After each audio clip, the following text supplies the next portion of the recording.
Om Swastiastu. Baik, sebelumnya kami dari kelompok 4 ingin mengucapkan terima kasih kepada Bapak Dr. Inyomantika MSI yang sudah memperkenankan kelompok kami untuk melakukan presentasi. Baik, jadi pada kesempatan kali ini kami dari kelompok 4 akan memaparkan materi mengenai korupsi. Adapun anggota dari kelompok 4 yang pertama yaitu KD Oktavianiasih dengan NIM 221410160, dilanjutkan dengan saya sendiri Ayu Sriwandari dengan NIM 22170411140, lalu ada Komang Wahyudi dengan NIM 22170411141, lalu ada Pandi Ketut Ardilina dengan NIM 22170511192, dan yang terakhir ada KD Andika Junia Pratama dengan NIM 22170511206. Baik, itu dia perkenalan singkat dari anggota kelompok 4. Selanjutnya ada topik pembahasan yang akan kita bawakan pada kesempatan kali ini. Yang pertama itu ada pengertian korupsi. Kemudian dilanjutkan dengan jenis-jenis korupsi. Lalu ada sifat korupsi, ciri-ciri korupsi, faktor penyebab terjadinya korupsi, dampak negatif dari korupsi sendiri, kemudian cara pencegahan dari korupsi, dan juga undang-undang yang terkait dalam penanganan korupsi. Baik, itu dia topik pembahasan yang akan kami sampaikan. Selanjutnya kita langsung saja masuk ke topik pembahasan yang pertama, yaitu mengenai pengertian dari korupsi. Jadi dalam Black Law Dictionary di modul tindak pidana korupsi atau KPK, korupsi adalah suatu perbuatan yang dilakukan dengan sebuah maksud untuk mendapatkan beberapa keuntungan. Jadi sesuatu perbuatan dari suatu yang resmi atau kepercayaan seseorang yang mana dengan melanggar hukum dan penuh kesalahan memakai sejumlah keuntungan untuk dirinya sendiri atau mungkin orang lain yang bertentangan dengan tugas dan kebenaran-kebenaran lainnya. Baik, itu saja penyampaian materi yang dapat saya sampaikan. Selanjutnya akan dilanjutkan oleh rekan saya. Baik, di sini saya akan menjelaskan materi tentang jenis-jenis korupsi. Nah, jenis-jenis korupsi ada dua. Yang pertama ada petty corruption atau korupsi kecil yang merujuk pada bentuk korupsi yang melibatkan sejumlah uang kecil atau nominal kecil. Yang kedua ada grand corruption atau korupsi besar adalah korupsi dengan nominal yang besar. Next, ada sikap atau sifat korupsi.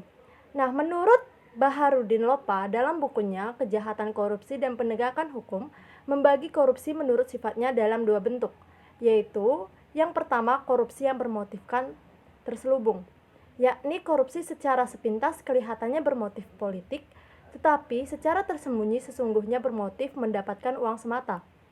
Yang kedua adalah korupsi yang bermotif ganda, yakni korupsi yang bermotifkan mendapatkan uang tetapi sesungguhnya bermotif lain, yaitu untuk kepentingan politik. Baik, sekian pemaparan materi dari saya, akan dilanjutkan oleh teman saya. Perkenalkan, nama saya Kade Oktavianiasih. Di sini saya akan menjelaskan tentang ciri-ciri korupsi. Ciri-ciri korupsi dijelaskan oleh Syed Hussein Alatas dalam bukunya Sosiologi Korupsi sebagai berikut. Yang pertama, korupsi senantiasa melibatkan lebih dari satu orang. Hal ini tidak sama dengan kasus pencurian atau penipuan. Yang kedua, korupsi pada umumnya dilakukan secara rahasia.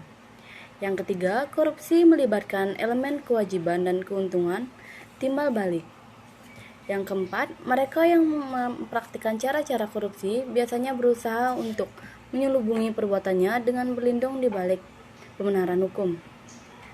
Selanjutnya, mereka yang terlibat korupsi menginginkan keputusan yang tegas dan mampu untuk mempengaruhi keputusan-keputusan itu. Selanjutnya, setiap perbuatan korupsi mengandung penipuan. Dan yang terakhir, setiap bentuk korupsi adalah suatu pengkhianatan kepercayaan. Baik, sekian yang dapat saya sampaikan. Baik, materi selanjutnya yaitu tentang faktor penyebab korupsi.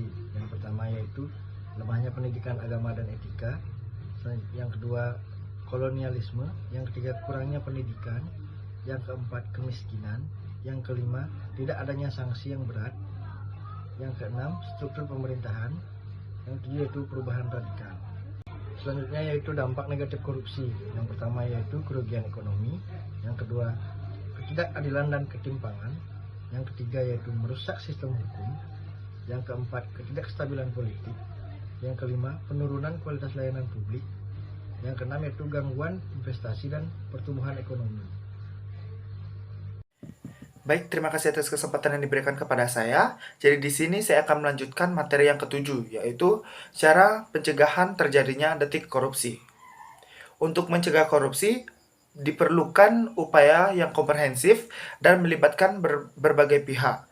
Berikut adalah beberapa cara yang dapat dilakukan untuk melakukan pencegahan korupsi. Yang pertama, yaitu penguatan integritas dan etika, yang dimana penting untuk membangun budaya integritas di masyarakat dan lembaga-lembaga publik. Ini melibatkan promosi nilai-nilai etika, transparansi, akuntabilitas, dan kejujuran. Selanjutnya materi yang ke-8 yaitu undang-undang yang relevan dalam penanganan korupsi. Berikut adalah beberapa undang-undang yang relevan dalam penanganan korupsi.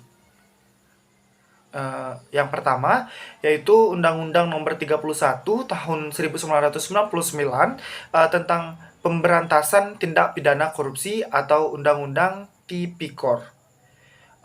Di mana undang-undang ini menjadi payung hukum utama dalam pemberantasan korupsi di Indonesia. Itu yang kedua, Undang-Undang Nomor 20 Tahun 2001 tentang perubahan atas Undang-Undang Nomor 31 Tahun 1999 tentang pemberantasan tindak pidana korupsi.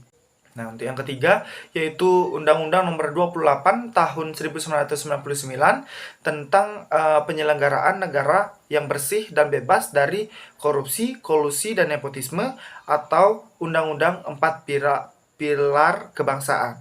Terus nanti yang keempat yaitu Undang-Undang Nomor 30 Tahun 2002 tentang Komisi Pemberantasan Tindak Pidana Korupsi, di mana undang-undang ini mengatur tentang pendirian, organisasi, tugas, kewenangan, dan proses kerja KPK dalam menangani kasus korupsi. Untuk yang kelima yaitu Undang-Undang Nomor 19 Tahun 2019 tentang perubahan atas Undang-Undang Nomor 30 Tahun 2002 tentang Komisi Pemberantasan Tindak Pidana Korupsi.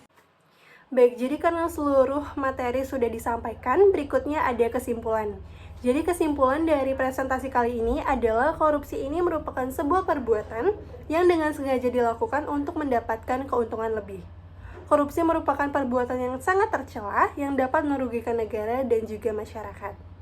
Adapun beberapa dampak dampak negatif korupsi yaitu kerugian ekonomi, ketidakstabilan politik, dan juga penurunan kualitas layanan publik. Baik, itu dia materi yang dapat kami sampaikan. Kami mohon maaf apabila terdapat kesalahan dalam penyampaian materi yang dilakukan dengan sengaja maupun tidak sengaja. Terima kasih atas kesempatannya. Kami tutup dengan Parama Santi. Om Santi, Santi, Santi, Om.